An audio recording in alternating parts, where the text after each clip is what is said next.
magandang hapon sa inyong lahat. Nandito tayo ngayon sa beach ng Barangay Simpukan. Ayan. So, napakaganda na hangin dito. Napakalinis. Ito. So, ganda. So, wala naliligo dito.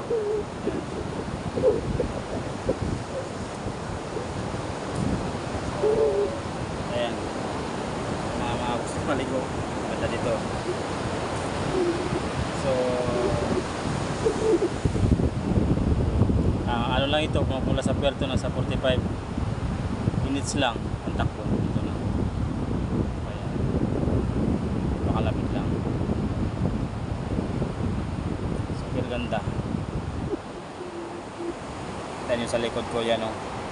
Dagat. Yan. Yan o.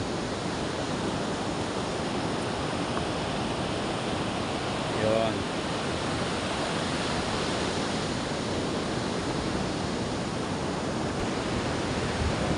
Ganda, no? Ganda ng view. Doon yung doon kami nainginas noong maliliit pa kami. Doon kami nainginas, dami pang isda, mangilaw ng gabi, daming makuha, pero ngayon wala na. Tapos dito naman, puntang Lalawigan yon. Doon din kami nangingilaw. Kailang malayo na dito. Doon sa unahan yun. Doon yung may isla na yun. Sa tapat ng Lalawigan yun. Ganda na ang dito, ganda ng beach dito. Pakalinaw ng tubig niya dito pag malinaw. Pero ngayon, medyo malaking alon. Yan. Yan o, lalaking alon. Pero maganda. Magandang maligo dito. Kasi walang ibang tao dito, walang ibang naliligo. May manaliligo dito pero doon sa Tagkawayan, yan doon lang. Pero dito walang naka-contact ng naliligo. So ito yung lugar ko, Simpukan. Dito ako pinanganak. Ayan. Dito rin namatay ang mga magulang ko. So ayan. Kami magkapatid. Kailang kanya-kanya kaming tinitirahan. Kasi ako doon sa Puerto, sa bayan. So ang panganin namin nasa Napsan, sa Labtay. So, ang ate ko naman siyang natira dito. Ayan, kasi may lupa kami doon sa mayroon kaming lupa doon. Malapit lang sa highway, malapit lang sa kalsada ang lupa namin. Ayan. Kaya ayan, parati kaming pupunta dito para bisitahin ng aming pinamana ng aming magulang. Ayan. Pinamana sa amin na lupa.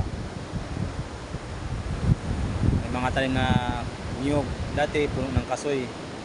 Pero hindi ko alam kasi natagal na panahon na wala ako dito. Hindi ko alam kung anong nangyari, bakit naubos yung kasoy. Parang ilang puno na lang nakatira, nakatayo ngayon. Naubos na, namatay na lahat. Pero ang alam ko talaga dati, daming kasoy. Kung wala. Ayan.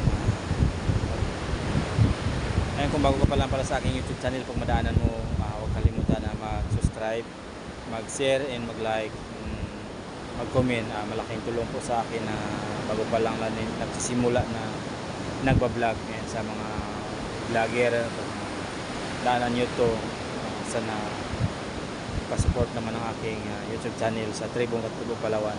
Maging sa aking Facebook page, Ricky Dalingding Garcia. Ayan, kalimutan na mag-share and mag-follow and mag-comment. Thank you sa lahat. Ayan, kasi mag-uwi pa kami ng Puerto kasi gabi ang duty ko. So pag araw, makatulog lang ako ng ilang alas 11 na kami nang pupunta dito kasi pinatulog pa ako. Ay gabi ang trabaho ko. Pag araw, doble kayo kasi alam mo na, sa patin ngayon magastos, kinakailangan maging masipag. Siyempre habang ginagawa natin yun, sinasama natin ang pagdadasal para hindi tayo pabayaan ni God dahil sa ating ginagawa na wala nang pahinga. Ayan, thank you sa lahat and God bless. Thank you.